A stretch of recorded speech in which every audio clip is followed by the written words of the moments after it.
ಮಂಗಳೂರಿನಲ್ಲಿ ಕುಡಿಯುವ ನೀರಿಗೆ ಸೇರ್ತಾ ಇದೆ ಕಲುಷಿತ ನೀರು. 11 ಗ್ರಾಮದ ಜನತೆಗೆ ಸಾಂಕ್ರಾಮಿಕ ರೋಗ ಹರಡುವಂತ ಭೀತಿ ಎದುರಾಗಿದೆ. ಮಂಗಳೂರು ಮಹಾನಗರ ಪಾಲಿಕೆ ನಿರ್ಲಕ್ಷ್ಯಕ್ಕೆ ಜನರು ಕಿಡಿಕಾರ್ತಾ ಇದ್ದಾರೆ. ಮೂಡೆ ಶೆಡ್ ಮಂಜಲ್ಪಾದಿಯಲ್ಲಿ ಸಮಸ್ಯೆ ಆಗ್ತಾ ಇದ್ರೂ ಕೂಡ ಕೇಳೋರೇ ಇಲ್ಲ. ವೆಟ್ವೆಲ್ 9 ರೋಚಕ ಸ್ಥಾವರದಲ್ಲಿ ನಿರ್ವಹಣೆ ಕೊರತೆ ಹಿನ್ನೆಲೆ ಸ್ಥಾವರದ ಒಳಗೆ ಯಂತ್ರಗಳು ಕೆಟ್ಟು ಹೋಗಿ ಕೊಳಚೆ ನೀರು ಸೋರಿಕೆ ಆಗ್ತಾ ಇದೆ. ಅಪಾರ್ಟ್ಮೆಂಟ್ಗಳಿಂದ ನೇರವಾಗಿ ಹಳ್ಳಕ್ಕೆ ಬಂದು ಸೇರ್ತಾ ಇದೆ ಈ ಕೊಳಚೆ ನೀರು. ಕಲುಷಿತ ನೀರು ಸೇವಿಸಿ ದನ ಕರುಗಳು ಸಾವನ್ನಪ್ತಾ ಇದ್ರೆ ಸಾಂಕ್ರಾಮಿಕ ರೋಗದ ಭೀತಿ ಕೂಡ ಎದುರಾಗ್ತಾ ಇದೆ. ನೋಡಿ, ಮಂಗಳೂರಿನಲ್ಲಿ ಕುಡಿಯುವ ನೀರಿಗೆ ಕಲುಷಿತ ನೀರು ಸೇರ್ಪಡೆ ಆಗ್ತಾ ಇರೋದು. ಈ ನೀರು ಬಳಕೆ ಮಾಡ್ಕೊಳ್ಳೋದಕ್ಕೆ ಯೋಗ್ಯವೇ ಇಲ್ಲ. ಈಗ ಆಲ್ರೆಡಿ ಜಾನುವಾರುಗಳು ಕೂಡ ಸಾವನ್ನಪ್ತಾ ಇದೆ. 11 ಗ್ರಾಮದ ಜನತೆಗೆ, ಒಂದೆರಡಲ್ಲ, ಬರೋಬ್ಬರಿ 11 ಗ್ರಾಮದ ಜನತೆಗೆ ಸಾಂಕ್ರಾಮಿಕ ರೋಗ ಹರಡುವಂಥ ಭೀತಿ ಸದ್ಯಕ್ಕೆ ಎದುರಾಗ್ತಾ ಇದೆ.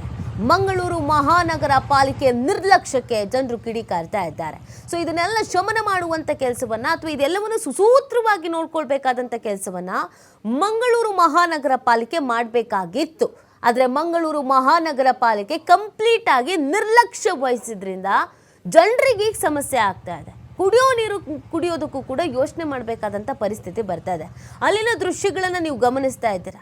ಎಷ್ಟು ಮಟ್ಟಿಗೆ ಕೊಳಚೆ ಆಗಿದೆ, ಗಬ್ಬು ನಾರ್ತಾ ಇದೆ ಅನ್ನೋದನ್ನು ನೀವು ನೋಡ್ತಾ ಇದ್ದೀರಾ. ಈ ನೀರನ್ನು ಕುಡಿಯೋದಾದರೂ ಹೇಗೆ? ಕುಡಿಯೋದಕ್ಕೆ ಯೋಗ್ಯವಾಗಿದೆಯಾ? ಬಳಕೆ ಮಾಡ್ಕೊಳ್ತಿರುವಂಥ ವಸ್ತುಗಳು ಹೇಗಿದೆ, ಯಂತ್ರೋಪಕರಣಗಳು ಹೇಗಿದೆ, ಅದನ್ನು ಕೂಡ ನೋಡಬೇಕಲ್ವಾ. ಅಷ್ಟರ ಮಟ್ಟಿಗೆ ಗಲೀಜಾಗೋಗಿದೆ. ಸ್ವಚ್ಛತೆ ಅನ್ನೋದು ಕಾಪಾಡಿಲ್ಲ. ಮೂಡು ಶೆಡ್ಡೆ ಮಂಜಲ್ಪಾದಿಗೆಯಲ್ಲಿ ಸಮಸ್ಯೆ ಆಗ್ತಾ ಇದ್ರು ಕೂಡ ಜನಪ್ರತಿನಿಧಿಗಳು ಅಂತ ಅನ್ನಿಸ್ಕೊಂಡವರು, ಸಂಬಂಧಪಟ್ಟಂಥ ಅಧಿಕಾರಿಗಳು ಇದ್ರ ಬಗ್ಗೆ ತಲೆ ಕೆಡಿಸ್ಕೊಳ್ಳದೆ ಇರೋದು ನಿಜವಾಗ್ಲೂ ಕೂಡ ಬೇಜವಾಬ್ದಾರಿತನ ಪ್ರದರ್ಶನ ಮಾಡ್ತಾ ಇರೋದು. ವೆಟ್ವೆಲ್ 9 ರೋಚಕ ಸ್ಥಾವರದಲ್ಲಿ ನಿರ್ವಹಣೆ ಕೊರತೆ ಹಿನ್ನೆಲೆ ನಿರ್ವಹಣೆ ಅನ್ನೋದೇ ಇಲ್ಲ, ಮೇಂಟೆನೆನ್ಸ್ ಅನ್ನೋದೇ ಇಲ್ಲ.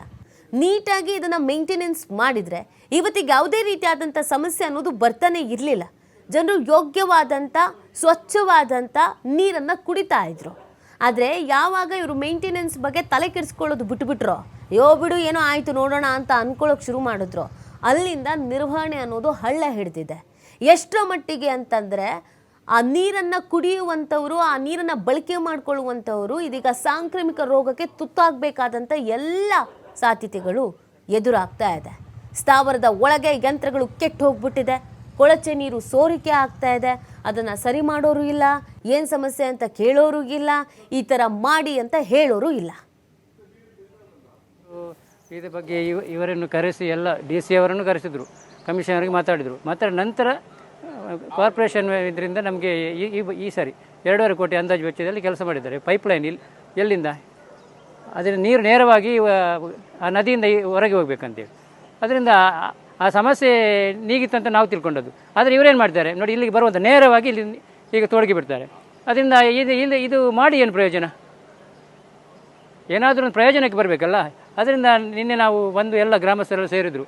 ಇದಕ್ಕೊಂದು ಏನಾದರೂ ಪರ್ಯಾಯ ವ್ಯವಸ್ಥೆ ಆಗಬೇಕು. ಇದನ್ನು ಸರಿ ಮಾಡಬೇಕು. ಸರಿ ಮಾಡದಿದ್ದರೆ ನಮಗೆ ನೀರಿನ ವ್ಯವಸ್ಥೆ ಏನಾದರೂ ಮಾಡಿ. ಕಾರ್ಪೊರೇಷನ್ ನಮಗೆ ನೀರಿನ ವ್ಯವಸ್ಥೆ ಮಾಡಲಿ. ನಮ್ಮ ಗ್ರಾಮಕ್ಕೆ ಮಾಡ್ಬೋದು. ಆದರೂ ಇದು 2-3 ಗ್ರಾಮ ಪಂಚಾಯತ್ ವ್ಯಾಪ್ತಿ ಬರ್ತದೆ. ಈಗ ಅಲ್ಲಿ ಕೆಂಜಾರಿಗೆ, ಮಲವರಿಗೆ ಅದೀಗ ನಗರ ಪಂಚಾಯತ್ ಆಯಿತು. ಆದರೂ ಈಗ 11 ಗ್ರಾಮಕ್ಕೆ ಈ ನೀರು ಹೋಗ್ತಾ ಇದೆ. ಇದನ್ನೇ ಕುಡಿಬೇಕಲ್ಲ.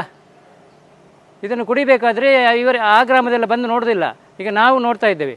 ನಾವು ನೋಡುವಾಗ ನಮಗೆ ಕೇಳ್ತಾರಲ್ವ, ಇದಕ್ಕೆ ಏನಾದರೂ ಪರ್ಯಾಯ ಆಗಬೇಕು ಅನ್ನೋ ದೃಷ್ಟಿಯಲ್ಲಿ ನಾವು ನಿನ್ನೆನೂ ಈ ಎಲ್ಲ ಊರನ್ನು ಕರೆಸಿದ್ವು. ಇದನ್ನು ಸರಿ ಮಾಡಬೇಕು ಅನ್ನೋ ದೃಷ್ಟಿಯಲ್ಲಿ ನಾಳೆ ಒಂದು ಹೋರಾಟ ಮಾಡಬೇಕು, ಇಲ್ಲೇ ಒಂದು ಧರಣಿ ಕೂರಬೇಕು ಅನ್ನುವಂಥ ನಿಶ್ಚಯವನ್ನು ನಮ್ಮ ಮುಖಂಡರು ಮತ್ತು ಗ್ರಾಮಸ್ಥರೆಲ್ಲ ಸೇರಿಕೊಂಡು ಮಾಡಿದ್ದೇವೆ. ಅದು ಏನಾಗ್ತಿದೆ ಗೊತ್ತಿಲ್ಲ. ನೋಡಿ, ಇವತ್ತು ಬಂದಿದ್ದಾರೆ.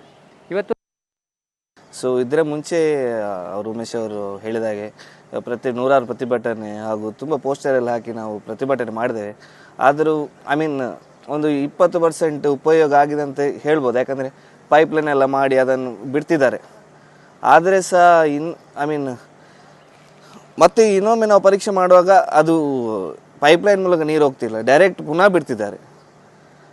ಲಾಸ್ಟ್ ಟೈಮ್ ನಮ್ಮ ಇಲ್ಲಿದು ಮಂಗಳೂರು ನ್ಯಾಯಾಲಯದು ಜಡ್ಜ್ ಸಮೇತ ಇಲ್ಲಿ ಬಂದಿದ್ರು. ಅವರು ನೀರಿನ ಎಂಥೇಳಿ ಸ್ಯಾಂಪಲನ್ನು ಕೊಂಡೋಗಿ ಬಗ್ಗೆ ಮತ್ತಷ್ಟು ಮಾಹಿತಿಯನ್ನು ನೀಡ್ತಾರೆ ನಮ್ಮ ಪ್ರತಿನಿಧಿ ಆದಿತ್ಯ. ಬಹು ದಿನಗಳಿಂದ ಹೋರಾಟ ಮಾಡ್ತಾ ಇದ್ದೀವಿ ಅಂತಿದ್ದಾರೆ. ಇಷ್ಟಾದರೂ ಜನಪ್ರತಿನಿಧಿಗಳು, ಸಂಬಂಧಪಟ್ಟಂಥ ಅಧಿಕಾರಿಗಳ ಗಮನಕ್ಕೆ ಬಂದಿಲ್ವೋ ಅಥವಾ ಬಂದಿದ್ರು ಏನು ಕೆಲಸ ಮಾಡೋದು ಅಂತ ಬೇಜವಾಬ್ದಾರಿತನವೋ? ಆ ನೀತಿ ಈ ಸಮಸ್ಯೆ ಅನ್ನುವಂಥದ್ದು ಏನಿದೆ ಇದು ನಿನ್ನೆ ಮೊನ್ನೆ ಸಮಸ್ಯೆ ಅಲ್ಲ, ಕಳೆದ ಅನೇಕ ವರ್ಷಗಳಿಂದ ಈ ಸಮಸ್ಯೆ ಇದೆ. ಒಂದು ಸಂದರ್ಭದಲ್ಲಿ ಗ್ರಾಮಸ್ಥರ ಆಕ್ರೋಶದ ಕಟ್ಟೆ ಒಡೆದ ಸಂದರ್ಭ ಅಲ್ಲಿಗೆ ಅದನ್ನ ಮುಚ್ಚಾಕುವಂತ ಪ್ರಯತ್ನವನ್ನ ಮಾಡ್ತಾರೆ. ಮತ್ತೆ ಸ್ವಲ್ಪ ದಿನಗಳು ಕಳೆದ ಬಳಿಕ ಮತ್ತೆ ಸಮಸ್ಯೆ ಮುಂದುವರಿತಾ ಹೋಗ್ತಾ ಇರುವಂತದ್ದು. ಅಂದ್ರೆ ಪ್ರಮುಖವಾಗಿ ಬಹುಗ್ರಾಮ ಕುಡಿಯುವ ನೀರಿನ ಯೋಜನೆ ಅಂದ್ರೆ ಸುಮಾರು 11 ಗ್ರಾಮದ ಜನರು ಇದೇ ನೀರಿನ ಮೇಲೆ ಅವಲಂಬಿತರಾಗಿದ್ದಾರೆ. ಆದ್ರೆ ಇಂತಹ ಒಂದು ಜಲ ಮೂಲಕ್ಕೆ ಕಲುಷಿತವಾಗಿರುವಂತಹ ಮಲಮಿಶ್ರಿತ ನೀರು ಹೋಗ್ತಾ ಇದೆ. ಅಂದ್ರೆ ಮಂಗಳೂರು ನಗರ ಭಾಗದ ಅಪಾರ್ಟ್ಮೆಂಟ್ ಗಳಿಂದ ಹರಿದು ಬರುವಂತಹ ಡ್ರೈನೇಜ್ ನೀರು ಏನಿದೆ ಇದನ್ನ ಸಂಸ್ಕರಣೆ ಮಾಡದೆ ನೇರವಾಗಿ ಮೂಲಗಳಿಗೆ ಬಿಡಲಾಗ್ತಾ ಇದೆ. ಮಂಗಳೂರು ಮಹಾನಗರ ಪಾಲಿಕೆಯ ಒಂದು ನಿರ್ಲಕ್ಷ್ಯ ಏನು ಅಂದ್ರೆ ಅಲ್ಲಿರುವಂತಹ ವೆಟ್ವೆಲ್ಗಳ ಒಂದು ನಿರ್ವಹಣೆ ಅನ್ನುವಂಥದ್ದು ಸರಿಯಾದ ರೀತಿಯಲ್ಲಿ ಇಲ್ಲ, ಅದು ಸರಿಯಾದ ರೀತಿಯಲ್ಲಿ ಕಾರ್ಯಾಚರಣೆಯನ್ನ ಮಾಡ್ತಾ ಇಲ್ಲ. ಈ ಕಾರಣದಿಂದಾಗಿ ಈ ನೀರು ಈಗ ಹರಿದು ಹೋಗ್ತಾ ಇರುವಂತದ್ದು. ಅಷ್ಟು ದೊಡ್ಡ ಪ್ರಮಾಣದಲ್ಲಿ ಈಗ ನೀರು ಹರಿದು ಹೋಗ್ತಾ ಇದೆ.